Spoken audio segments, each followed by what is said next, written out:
Put on this computer. Recording in progress. Okay. We are very honored to have with us Rabbi Raitport from, where are you from? How do we pronounce it? Myamar. Myamar. Okay, got it. We really appreciate you making time. We had you scheduled originally a different time. We know what occurred, and we're here to turn sadness into joy and happiness. So let's get started. Where in the world, quite literally, is Myamar? Where is that? Is that like California? Where is that? Canada? Okay, so it's Southeast Asia. It's between Thailand and India. Thailand and India. Okay. And how long have you been Chabad in Myamar? So we are here for almost 3 years. 3 years. Where are you originally from? Where's your wife from? Give us a little bit of the story. How did you wind up in Myamar? Okay, so I was born in the US, grew up in Venezuela, South America. My parents were shluchim over there. And my wife is from Eretz Yisrael, from a small city called Kiryat Malachi. After we got married, it was clear to us that we want to move on shlichus. We want to go on shlichus.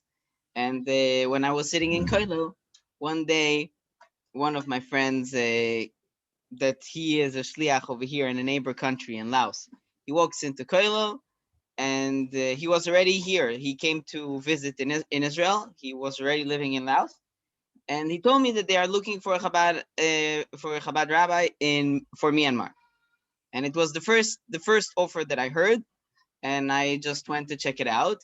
I wasn't ever dreaming to actually go to Southeast Asia or anything like that, but it worked out.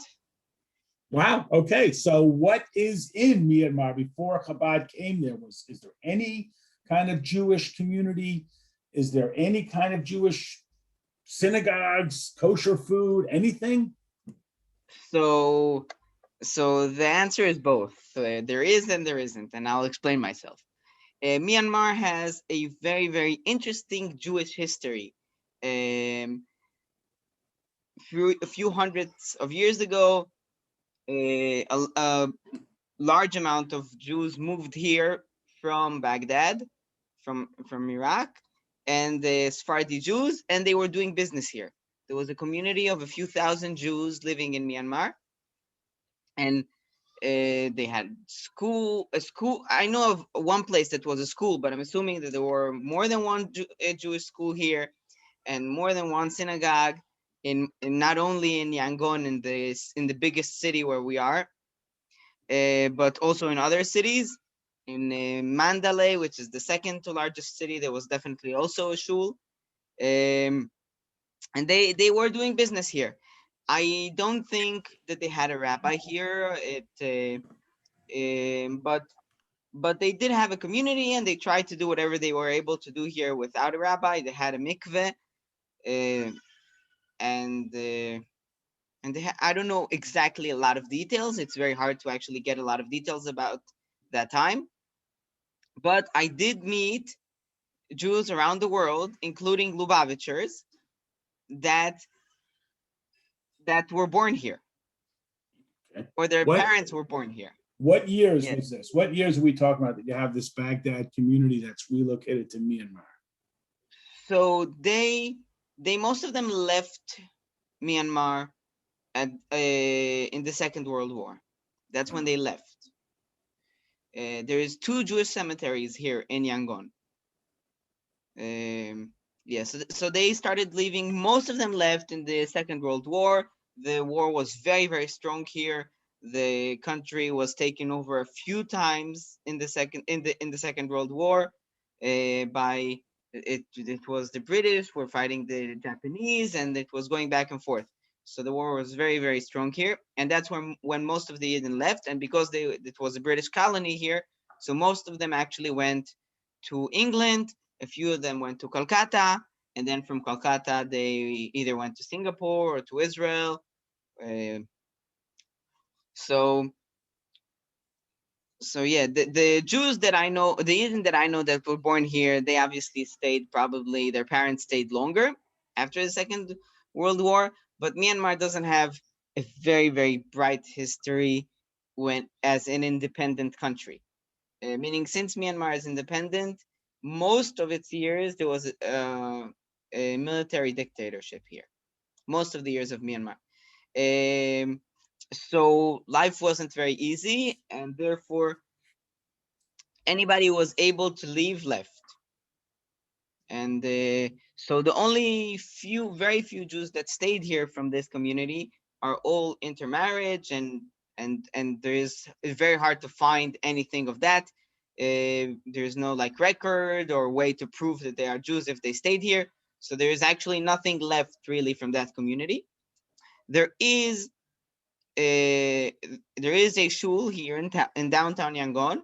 There is a synagogue with a mikveh over there, but they most of the time function as a museum. Uh, Once in a while, they do services over there, um, like I think for Yom Kippur and for Hashanah, I don't know, and for Yom Kippur I do know, and for Hanukkah they always make a party, but I don't think it's Orthodox the services over there. So And who, so I'm saying, there who is a brought family you that's running it. to me? Who brought you then to Myanmar? I mean, this is not the Jews who came from Baghdad, as you mentioned before the war. So who's currently in Myanmar, and who reached out and said, "Yeah, we need to have Chabad here"? So things were so if you like about I think 15 years ago, Myanmar had become a democratic country again, and things started getting better.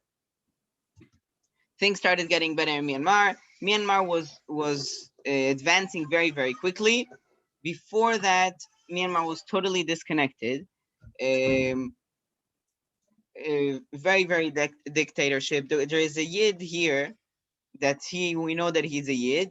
Because he moved to Eretz Yisrael, he got married in Eretz Yisrael, he has a family in Eretz Yisrael, and he came back here a few years ago. He told me when he left, they took his citizenship. He's not a citizen here anymore, and he was only able to take with him $5.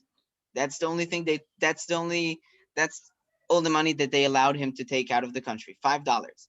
So they didn't have internet here or phones or anything. And around 15 years ago, things started to advance, and it was advancing very, very quickly. And then businessmen started coming here, and then tourists started coming here. When it started growing, when there started coming a lot of tourists, then a few Jews that have business here started turning over to Chabad of Thailand, to Rabbi Cantor, that it's time to open a Chabad house. And Rabbi Cantor came down here to see the place and to check if it's actually time to open a Chabad house. And then they came to the decision that it's time to open a Chabad house here. So are there, how many Jews is there really a Jewish community that lives in Myanmar, or is it really just people who come maybe to operate a business for a few years, or has there developed really a community in Myanmar? Okay, so this question, it depends if you asked me before February or after February. Because in February we had a military takeover, and then everything turned around. We're back into the military rule. Okay. So before February, we had a expat community, or before COVID, assuming we had around 100 Jews living in Yangon, only in the city where we are. It's the biggest city in the country. Nobody knows exactly how many people actually live here. It's between 5 to 10 million. Nobody really knows the amount. So around 100 Jews living in the city. On our list, we were in touch with about 50, but we obviously were sure that there is more. And actually, after the coup, after the February, we found a few more that we didn't know about before. So we had a nice community living here, and besides that, we had tourists, and the numbers were growing. The number of tourists coming were growing and growing. We it was still not very big, and our Chabad house is still now struggling to find a very good location in a okay price. I had a guy telling me over here that if we want to buy, last week I told him we have to buy a property in downtown. He told me a property in downtown will cost you $1 million. So we still don't have like a very good location, but we did have, I will say, between 10 to 40 guests every Friday night before COVID. A lot of them tourists, and some of them community. When there is a tourist season and a not tourist season. So in the not tourist season, we will always have more focus in the local community, and then we would have 20 people around the table that they all have business in Yangon. Either they actually live in Yangon as an expat community, which usually these people change every 4 or 5 years, or people who actually have business here for more than 5 years, but they don't necessarily live here. They only spend here like 50% of the time. So you said there was a military coup. I mean, are you safe? What is their relationship with you as the rabbi? I mean, does your mother know that you're there? I mean, it sounds like it's. My parents were in Venezuela. They had, I think they had tougher times than what we have here. So when the coup happened, and the first few days, nothing happened. Meaning, first day everybody was shocked, everything was closed. The next day, life was back to normal. Everything was back. Only after a week, then people all of a sudden started protesting, and things started getting complicated. And we did have a difficult time where every time I left the house, I was asking the security in the embassy if it's safe to leave the house. We had soldiers shooting here in the city for a few weeks, but now everything is very, very calm, and this was only for a few weeks. Well, Chicago, we have shootings all the time too, so we sort of get the same idea.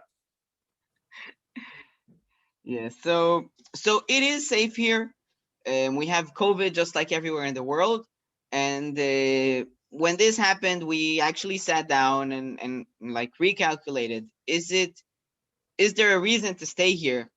Is Chabad of Myanmar shutting down? Is there any reason to stay actually open?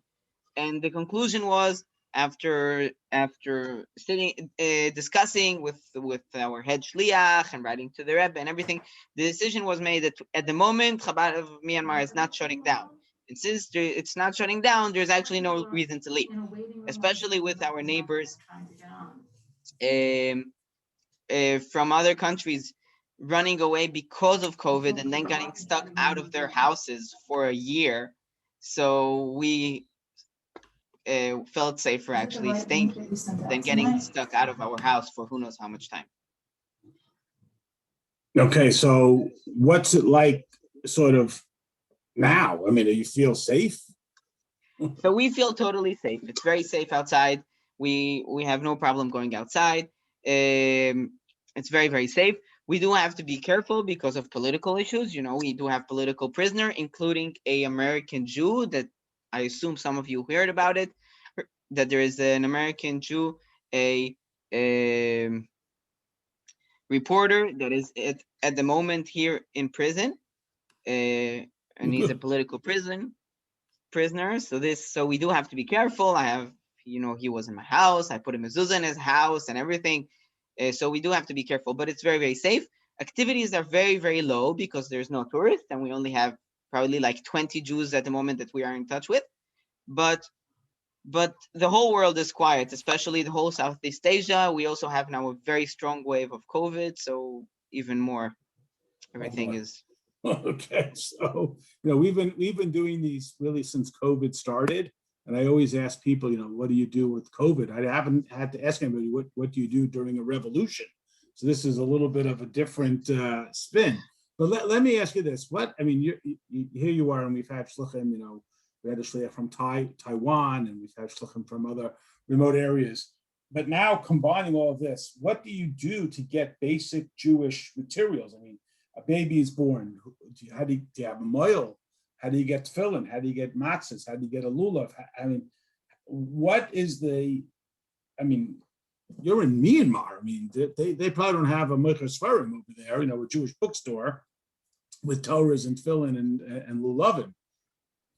How do Yeah. you manage that within COVID and a revolution? So at the beginning, first I'll speak about the revolution. We thought that the revolution is going to change things from COVID. At the moment, nothing changed in this matter of bringing things into the country, coming into the country, going out to the country. Before the revolution and after the revolution, it's all the same. Nothing changed in this matter. Regarding, I would say, one of the most difficult challenges that people had in COVID, especially here around our area, and I assume it also in other areas, was the mile. Okay, so with that matter, we have two things. First, our community is very small, and this is not such a developed country, so people prefer not to give birth here, and we have never yet had a bris to do here. But together with that, we actually have a moil in town because I am a moil. I learned, Okay. yeah, I am a moil. I learned Mila when I was in Koil in Eretz Yisrael. But you haven't yet had a chance to do a bris in Myanmar. No, I didn't. I made in Korea and in Vietnam, but I didn't do here one. All right. Well, Mitzvah Hashem, that'll be the next one. What about importing matzahs, lulav? I mean, is sort of commerce open and flowing? So with importing, the way we always do it is we hardly import things. We manage with almost everything locally. I actually have to do next week. I have to go to the farm to bring more milk, and we will also have to order chickens. And I am a shechet, so I will do the shechita. Do you bake the matzahs too? No, So because for matzahs you have to have kosher Pesach flour, so that you can't do it. And you're able to import matzahs where? From Eretz Yisrael, from Australia? Like, how does that work? So since we are a very small Chabad house and we are very close to Thailand, what we do, we always order those things from Thailand, and it comes by land. So that's the easiest way to do it. So let me, what language do they speak in Myamar? Like, give us a sense of what are the locals like? What is the community? And is there any interaction with the local people? Do they know what Jews are? And of course, the big question, is there any anti-Semitism that you've encountered? Can you give us a feel for what your interaction is like with the locals there? So this is actually very, very interesting. The local language is called Myanmar. That's the way it's called. And it's a very, very hard language, especially for people who don't speak Asian languages.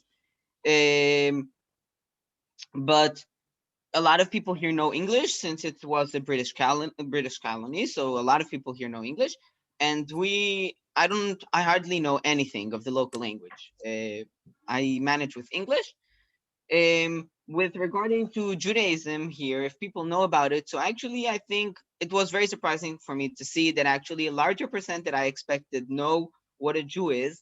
And I think probably 90% of the population know what Israel is.